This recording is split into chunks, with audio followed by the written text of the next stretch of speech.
Hello everybody and welcome back to the second shelf and to another video on my ongoing project to read 1001 books by women before I die. If you're not familiar with the project, you've probably seen these books, with the title 1001 books you have to read before you die. And one of my friends on BookTube, Sandy from Miss Reads a Lot, link to her channel will be down below, of course. She started to do this. She combined even 3 books, so it's much more than 1001 books that she has to read. And I was always fascinated by this idea. But I looked at the books, and for me, because I'm focusing on female writers, there were just not enough female authors. It's not even half. It's not even a third, let alone half. So I combined my own list. And I will leave a link to my Goodreads shelf down below where you find all the 1001 books that I chose. Some of them, of course, I have read already. And I have also a shelf called Possibles, because the books that I have to read, some of them, I think I tossed 2 so far that were just not good. I thought they sounded good, but when I read them, decided they were not good. Anyway, so that is my project. And it's a long-term project. I want to read at least 52 books a year, which means 1 book a week. So far, as of May, I will look up my stats because I still haven't figured out how to do this really cool thing with the numbers that Sandy does. So I just have to look it up and tell you. So as of the 1st of June, I have read 398 books, which leaves 603 books still to read, which is by the rate of 52 books a year, more than 10 years, but we just don't think about that. I read 4 in May, which brings the total for 2022 to 25. So I'm ahead of the game because by the end of June, I have to have read 26. And so 1 book that should be possible. Anyway, so that is, as for the statistics, the books I read in May, the 4 books. The first one was this memoir, Small Bodies of Water by Nina Mingia Powles, published very recently. I think it was in September. It was last year. I forgot the month, but it was last year. This was not only my pick for my project, 1001 books, but it was also the monthly read for the Book Naturalist Book Club. This book club that encourages us to read more nature writing, run by Heidi and Doris. Links to their channel will be also down below. And I picked it up because then it made me feel that I participated in Springathon, which is the readathon in the spring, in May. And you know me, if you follow my channel, I suck at readathon. So by picking up at least 1 book, I thought I'm participating. And I think I read even 1 more book that qualifies for Springathon. But anyway, so this is a memoir kind of book. The author, Nina Powles, was born in New Zealand. Her mother is from Borneo, and she grew up all over the world, in China, US, New Zealand. She's a poet, and quite young. She's in her late 20s. And this is a reflection on the various bodies of water that she encountered and swimming. She started to swim. She learned to swim in Borneo. No, in New Zealand. No, I think the first was in Borneo, but she moved around a lot. So it's more, shorter pieces of text, reflective about that, and a lot of nature, but also about her life. It just didn't really resonate with me the way I had hoped it would. And that's entirely not the book's fault, but my fault. If you follow my channel, you know that I'm not a big poetry reader. I want to remedy that also with the 1001 books by women project, because I picked quite some poets, postpone them and postpone them. But it's just not, it's just not my thing. And this reads, I mean, I'm not that I can't handle poetic language or lyrical language in a nonfiction book or in a novel, but it's these, when I read these ruminations, and a lot of times I was like, what is she talking about? This is pretentious, but that's me. So if you are into this type of memoir combined with almost reflections, almost written in as poetry, then it might work for you. For me, it was interesting, but it was not really, grabbing me. Again, my fault, not the book's fault. The second book I finished, let me see what my order is. Yeah, the second book is this one, An Unread Actress, published in 2020. And I talked about this book already in my Tops and Flops video at length. It is about a mother who is an actress and her daughter. And the book is written from the perspective of the daughter, looking back at the mother's life as a famous actress, but also her struggle later in life with mental health issues. And it's, I said in my Tops and Flops, the book really spoke to me because of the language and the fantastic way that Anne Enright can have, it flows so effortlessly, because the subject, a mother-daughter relation, actors, stuff like that, it doesn't normally interest me, but I really, really liked it. And the next one I also already talked about quite a lot, and that is this short little book, Two Old Women by Velma Wallace, which is the retelling of an Alaskan legend about a tribe that suffers hardship, especially when the winter comes and food is scarce, and they leave two old women. One is 75 something, one is 80, behind because they don't want to spend food on them. And then it's the journey of these two women, and if you read the subtitle, an Alaska legend of betrayal, courage, and survival, especially survival, you will know that the two old women survived.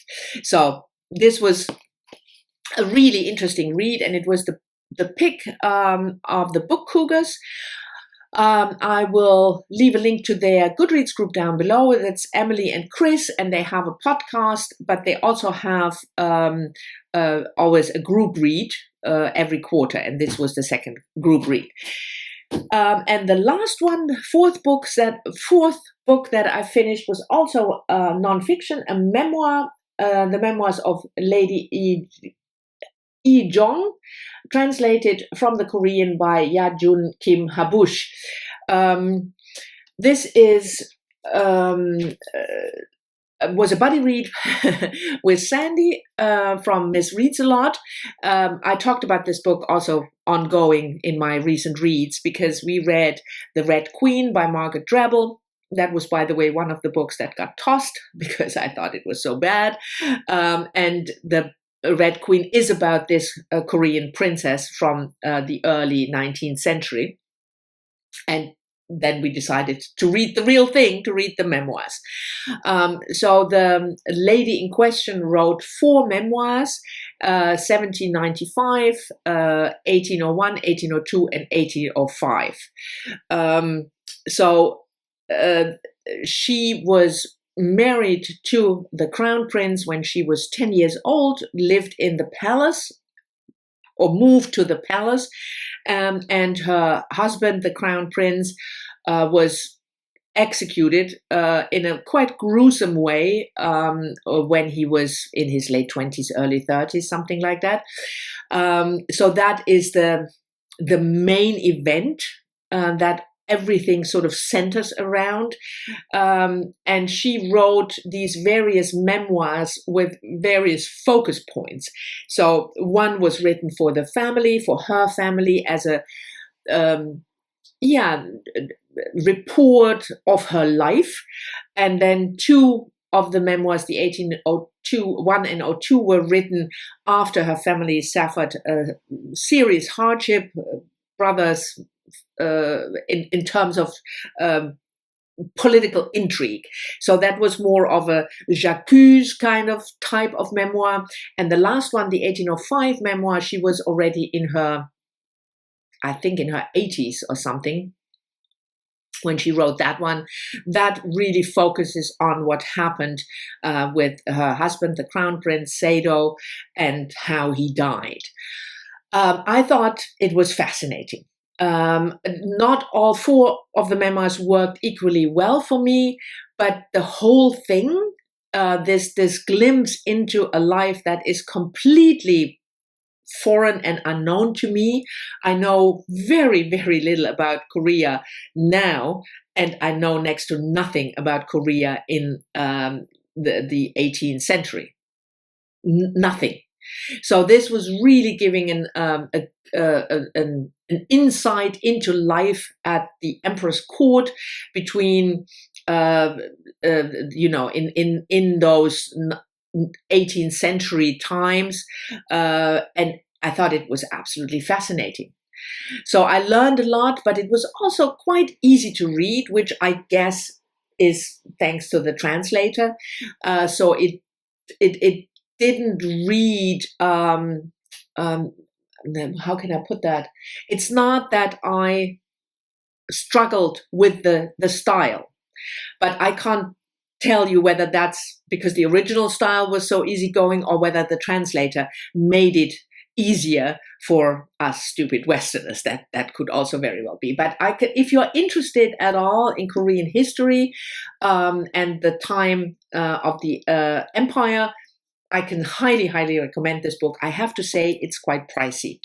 I think for me it was about $30. So yeah. Anyway, so those were the 4 books that I finished in May. And then I have, of course, 4 books picked out for June. And like I said, I actually, to fulfill my own schedule, I only have to read 1. So I hope to get to read more than 1 and get a little bit, stay ahead of the game. 1 is a carryover from May because I didn't get to it, and that is Oksana Zabusko, Fieldwork in Ukrainian Sex, translated from the Ukrainian by Halinia Hrin. Oksana Zabusko is one, as far as I know, one of the most prominent contemporary Ukrainian writers, and Ukraine was the pick for one of the countries from the Invisible Cities project in May, but I picked it and bought it, but I didn't get to it. So I want to get to it hopefully in June. It's about a young woman from Ukraine who comes to the US for a writer's workshop. And I think it's autobiographical about the experience of this young writer when she is in the US. The next one that I want to read, again, let me see how I put them here. Yeah, the next one is a pick from the the book haul leftover, so to speak. You might have seen my video, the sort of book haul revisit video. I'll leave a link if you're still interested. I'll leave a link in the description. I'm now 6 years on BookTube, and I looked back at all the book hauls that I filmed in those years and wrote down the books that I hadn't read yet. And it's about 25% or something that I haven't read yet. And I'm trying to read those or unhaul them, DNF them if I don't want to read, but to get them, from the unread column. And I already, in my recent reads on Sunday, I talked about one book, a nonfiction book that I've read by Rebecca Solnit, A Field Guide to Getting Lost. And for the 1001 books, I picked also one from that list, and that is Penelope Fitzgerald, The Blue Flower, the fictionalized account of a very famous German romantic poet called Novalis. They're mixed. I heard mixed thing when I talked about this book in that video, the Hall Revisit. But it's on my shelf. So, and if because I'm ahead with the 1001, if I don't like it, if I have to toss it, it's not a major problem. The third book I want to read is nonfiction, and that's the June pick, also Heidi's and Doris's June pick for the book Naturalist Book Club, a classic, a modern classic by Annie Dillard, Pilgrim at Tinker Creek, published in 1995.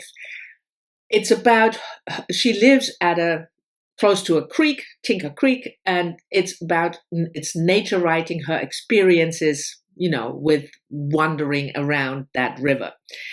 Now, Annie Dillard and I don't really gel at all. I know she's an important writer, but I just don't like her style. A lot of time it feels to me that she's very pretentious and very, full of herself.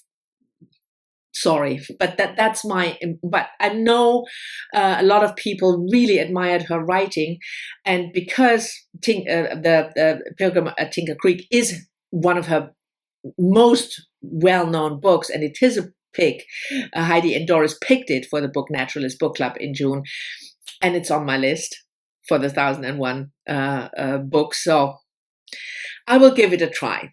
And the last one is not even on the 1001 list, but it's on the separate shelf about with the possibles. And like I said, because I'm ahead, I can spend more time looking at books that might become part of the list. And it was nominated for the Booker International, didn't win, but it sounded really, really interesting. Claudia Pinheiro, Elena Knows, translated from the Spanish by Francis Riddle.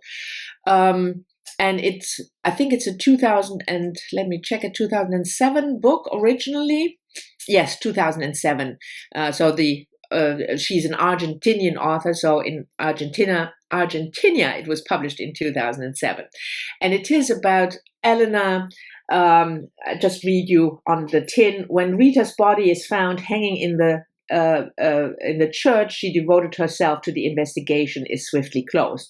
But her mother, Elena, refuses to accept the police's version that it is a suicide and starts to investigate. It sounded really intriguing, and Argentina is a bit underrepresented on my list. Most of South America is, because sometimes I really want to include a book, but it's not available to me in a translation, and I don't read Spanish or Portuguese. So this one is a maybe, and I wanted to read it anyway, but I thought it was a good time now to look at this as a possible and maybe include it in the list. So those are the May books for my project that I read and the June books that I picked out to read. Thank you very much for watching. I hope you've enjoyed it. As always, I'm looking forward to your comments, and I'll see you all soon in the next one.